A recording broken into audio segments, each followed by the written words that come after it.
you're kind of baiting people because you're like, nanny poo poo, look how great my life is. And then when people on you for being a you're like, oh, don't be a hater. Isn't it great to see how far they've come? But we'll get back to that in a bit. First, I want to talk about this recent conversation between The Rock and Joe Rogan, where they spoke about success and happiness and how being poor isn't very nice. See, when Joe became rich, that's when you realized that he didn't want to be poor ever again. A lot of his fans felt that this was a perfect example of how out of touch Joe has become. Now, before we get into it, I will say that this was probably the most underwhelming episode that I've ever seen. We barely learned anything new about The Rock. He came across as very squeaky clean. I can see why he was approached to run for president. He doesn't seem to have a strong opinion about anything other than hard work, loving everyone, and not being poor. It would have been great to hear some wrestling stories or even something about the Fast and Furious drama. The most controversial moment is them saying how much they enjoy being rich. I realized when I was young, I got a development deal for Disney. All of a sudden, they gave me I think it was like $100,000. And I had money in the bank. I was like, this is crazy. Because I felt later. I was like 26, I think. Yeah. And it was a development deal for a television show. And all of a sudden, I had money. And the moment I got that check, I remember feeling light. Mm-hmm. And I remember thinking immediately, oh, this is the key. Get to that place where you're not worried about bills, because that hanging over your head causes stress that ruins lives. Yes. It ruins people. Yeah. And then when I got to a place where I felt like I have enough money that I feel really secure, then I started to learn how to be happy.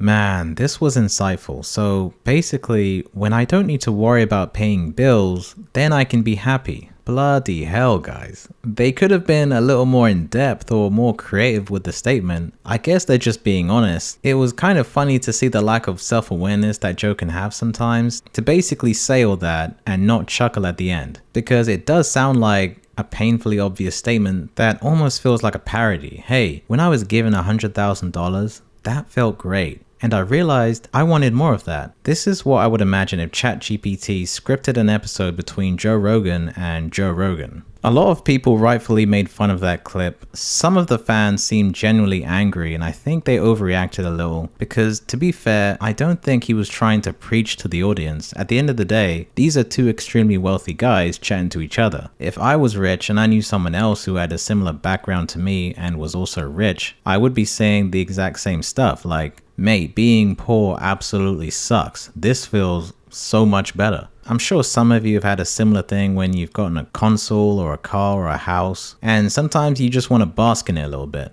This is exactly the reason why rich people make rich friends. They want to talk about all the exciting stuff that they're doing, but it's hard to do that with someone who doesn't relate and would naturally be a little jealous. And he has had incredibly wealthy people on the pod before, but I guess The Rock just isn't that interesting. Now, are they out of touch? Yeah, I would say they are, but they've both been multimillionaires for over 20 years. So I think that can be expected. I do think there is a difference between reflecting on being rich and showing off or bragging about your wealth. And so I just kind of would slide in with not a ton of money, but whatever I had, whatever I felt was easy to type in.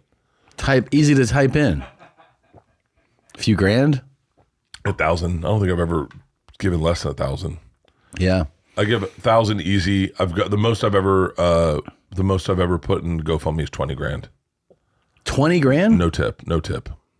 If you're buying a private jet to get yourself to work, maybe you should use that as that really expensive plane ticket as a time to recovery and work hard and read a script and not just party your off like I have the whole time I've ever gotten a private jet. I get on a private jet and I'd be like, if I'm paying $13,000, $30,000, whatever I'm paying for a flight, I'm partying my because we flew out of millionaires. Yeah. And so millionaires is really nice. Yeah. And they're like, you guys want coffee? I guys go upstairs, make a cocktail.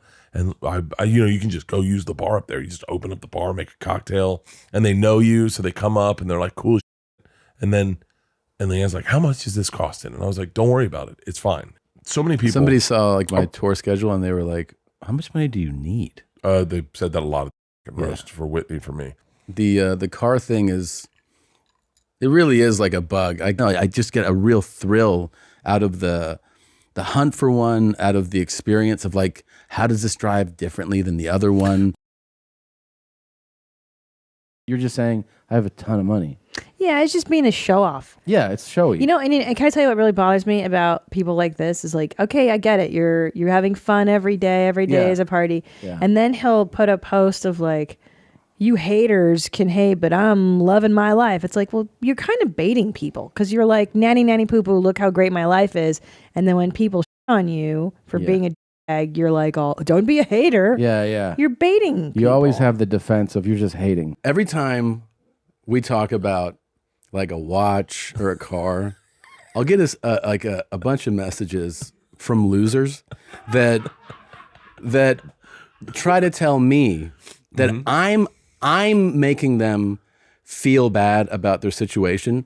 You're in control of your own situation. I'm sure Rogan gets the same complaints when he talks about wealth, but you know what he does? He ignores it and enjoys being rich. Now, what I do think is a bit of a problem with some comedians is when they imply that hard work is the only reason for their success. But let's be real, some of them happen to know the right people, like say someone with the biggest podcast in the world. Some of their success is a recipe of hard work and some luck. What I hate to see is the confirmation bias. Like, see, if you work as hard as me, then you can have this life because I'm proof.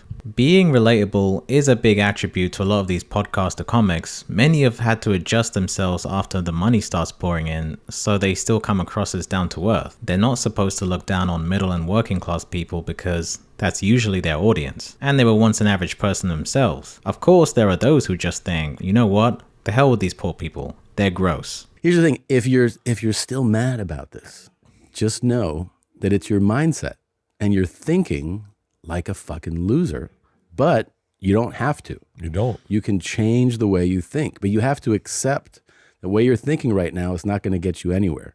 You're being bitter, you're being petty, you're insecure, you're not confident, and you can change that, but you have to be proactive. If you just sit around and you know what?